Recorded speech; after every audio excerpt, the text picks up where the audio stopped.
नमस्कार दोस्तों, एग्जाम मित्र में एक बार फिर से आपका स्वागत है। आशा करता हूँ आप सभी अच्छे होंगे। दोस्तों इस वीडियो में बात करेंगे आपके एम्स एंट्रेंस एग्जामिनेशन के लिए इंपॉर्टेंट क्वेश्चंस के लिए कि जो आपके एग्जाम प्रोस्पेक्टिव से काफ़ी इंपॉर्टेंट है। तो वीडियो को शुरू से अंत तक जरूर देखिए और आपके कितने क्वेश्चन करेक्ट हो रहे हैं, कितने इनकरेक्ट हो रहे हैं, आप कमेंट बॉक्स में ज़रूर बताइए। अगर आपकी एप्रिशिएशन मिलेगी तो मैं इसी तरह से कंटिन्यू रखूँगा इस सीरीज़ को। इस वीडियो में आपको हिंदी और इंग्लिश दोनों लैंग्वेज में क्वेश्चन देखने को मिलेंगे।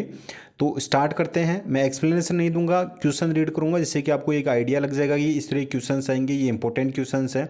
तो आप इसी बेसिस पे आप अपनी प्रिपरेशन कर सकते हैं। तो यहाँ पे आपको हिंदी में और इस तरफ आप इंग्लिश वाले कैंडिडेट है इंग्लिश में रीड कर सकते हैं। तो फर्स्ट क्वेश्चन है आपका, मूत्र में किसकी उपस्थिति से डायबिटीज मेलिटस की पहचान की जा सकती है? उस विकल्प का चयन कीजिए जो सही रूप से रिक्त स्थान की पूर्ति करता है। तो यहाँ पे 4 ऑप्शन दिए गए हैं, आप अच्छे से रीड कर लीजिए। जैसे कि फर्स्ट ऑप्शन है यहाँ पे ग्लूकोज, सेकंड ऑप्शन है फ्रक्टोज, थर्ड है यूरिया और क्रिटेनिन। तो चारों ऑप्शन में से कौन सा आपका करेक्ट होगा उसका आपको आंसर देना। आंसर देने की आप जरूर कोशिश कीजिए, स्किप ना करें क्योंकि ये आपके लिए ही यूजफुल है।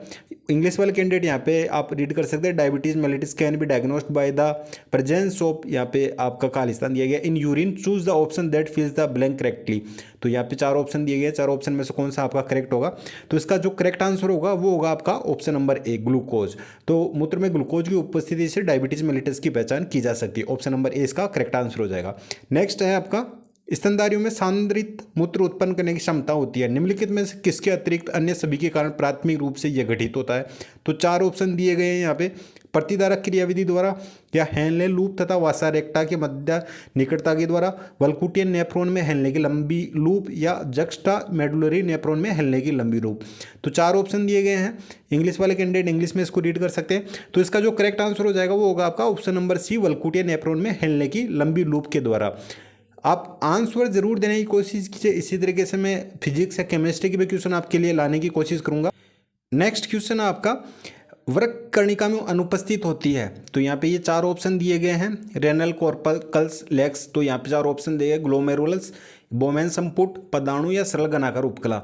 तो 4 ऑप्शन में से आपका कौन सा इसमें करेक्ट होगा? तो इसका जो करेक्ट आंसर होगा वो होगा आपका सरल घनाकार उपकला। यहाँ पे सिंपल क्यूबॉइडल, यहाँ पे आपका ऑप्शन नंबर 4 इसका करेक्ट आंसर हो जाएगा।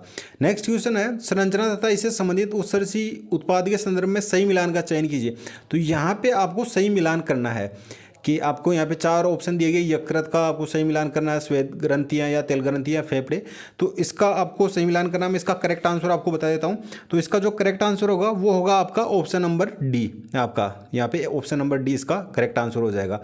जैसे ए में सेकंड से करना आपको, बी में आपको फोर्थ से करना है, यहाँ पे बी में फोर्थ से करना है, और आपका सी में थर्ड से करना है, यहाँ पे सी में थर्ड से करना है, और आपका डी का फर्स्ट है, फेफड़े कार्बन डाइऑक्साइड। तो इस तरीके से ये आपका option number D correct answer हो जाएगा।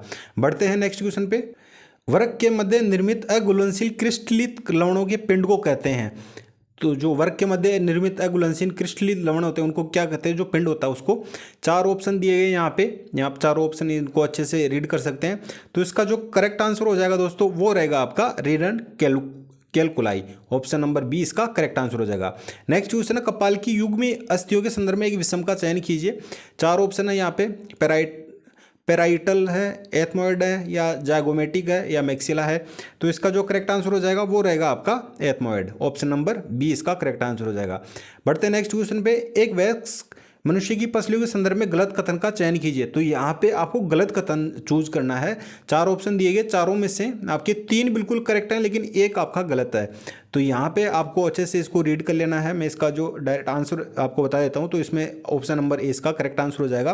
प्रत्येक पसली एक पतली चपटी अस्थि तथा सभी पसलियाँ उरोस्थि से पृष्ठीय रूप से जुड़ी होती हैं। ये आपका इसमें गलत है, बाकी आपके 3 हैं वो आपके बिल्कुल करेक्ट हैं। बढ़ते हैं नेक्स्ट क्वेश्चन पे। वह संधि जो मनुष्य के अंगूठे को मुक्त रूप से गमन करने देती है।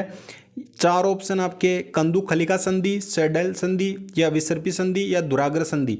तो इसका जो करेक्ट आंसर हो जाएगा वो रहेगा आपका सैडल संधि। आपका सैडल जॉइंट्स है, ये इसका करेक्ट आंसर हो जाएगा। नेक्स्ट क्वेश्चन है, तंतु विसर्पी सिद्धांत के अनुसार यहाँ पे 4 ऑप्शन दिए गए हैं। 4 ऑप्शन आप अच्छे से इसको रीड कर लीजिए। गहरे तथा हल्के मायोफिलामेंट अपने वास्तविक स्थान से गति करते हैं तथा एक दूसरे की ओर सरकते हैं। सेकंड ऑप्शन है गहरे मायोफिलामेंट छोटे होते हैं तथा हल्के मायोफिलामेंट की ओर आ जाते हैं। थर्ड ऑप्शन आपका पेशी संकुचन के दौरान न तो गहरे न ही हल्के मायोफिलामेंट छोटे होते हैं। और थर्ड ऑप्शन है, आप यहाँ पे इसको रीड कर सकते हैं। इसका जो करेक्ट आंसर हो जाएगा वो रहेगा आपका ऑप्शन नंबर सी, पेशी संकुचन के दौरान न तो गहरे न ही हल्के मायोफिलामेंट छोटे होते हैं। ऑप्शन नंबर सी इसका करेक्ट आंसर हो जाएगा। बढ़ते हैं नेक्स्ट क्वेश्चन पे। हाइपोकैल्शियमिया के कारण पेशी में लगातार पेशी संकुचन की अवस्था को कहते हैं, तो टोनस, टेटनस, टिटेनी या ट्रैम्पी। तो यहाँ पे इसका जो करेक्ट आंसर होगा वो रहेगा आपका टिटेनी। ऑप्शन नंबर सी इसका करेक्ट आंसर होगा। नेक्स्ट क्वेश्चन है, द्विशिरस्क में पेशी तंतु होते हैं जो रेखित साकी तथा बहुकेंद्रिक होते हैं। ऑप्शन बी है रेखित साक रहित तथा एक केंद्रिक होते हैं। थर्ड ऑप्शन है तर्करूपी साकी तथा बहुकेंद्रिक की होते हैं। और आपका डी ऑप्शन है बेलनाकार शाखा रहित तथा रेखित होते हैं।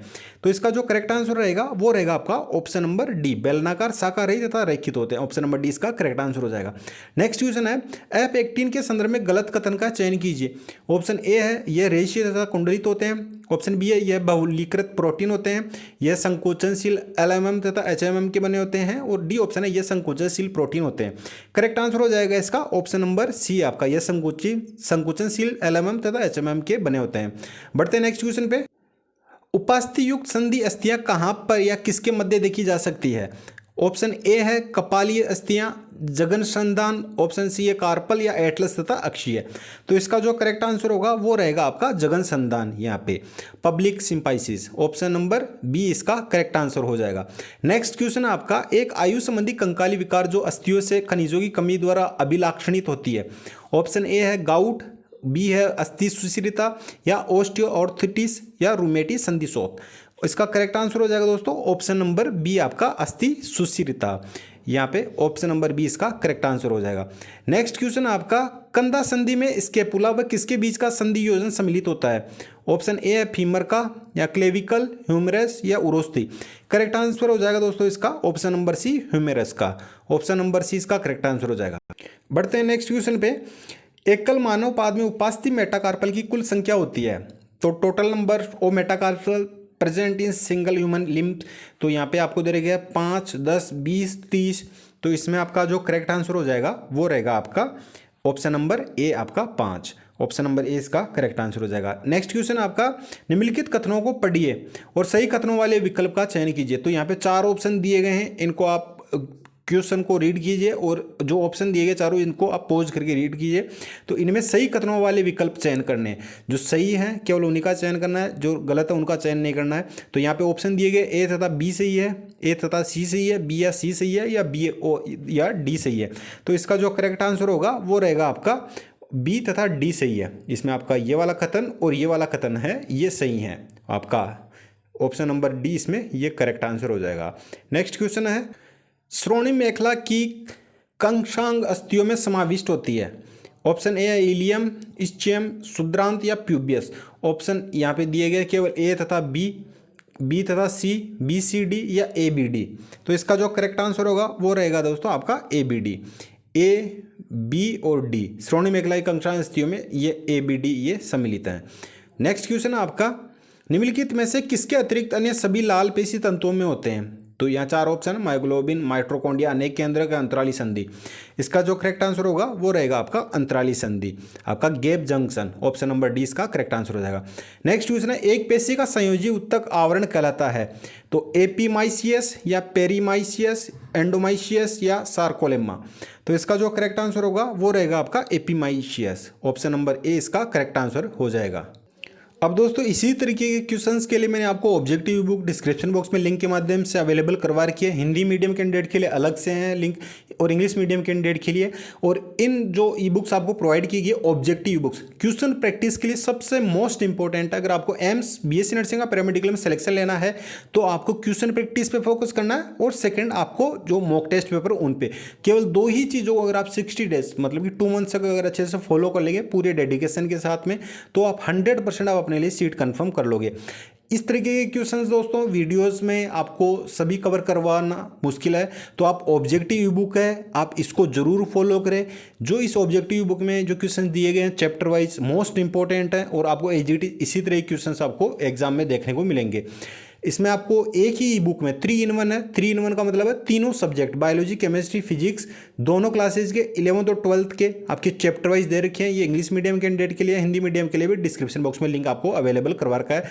समय रहते ही अगर डिसीजन लेके अगर आप अच्छे से स्टडी करेंगे तो आप डेफिनेटली अपना सिलेक्शन ले लेंगे। अगर सोच विचार करने में या आप इधर उधर आप पूछने में या किसी से एडवाइस लेने में, क्योंकि मैं पिछले 3-4 सालों के एक्सपीरियंस के आधार पर बता रहा हूँ कि अगर आप इन स्टडी मटेरियल को अच्छे से फॉलो करेंगे तो डेफिनेटली अपना सिलेक्शन ले लेंगे। बाकी आप पे डिपेंड करता है आप कौन सी चीज़ फॉलो करेंगे, कौन सी चीज़ फॉलो नहीं करेंगे।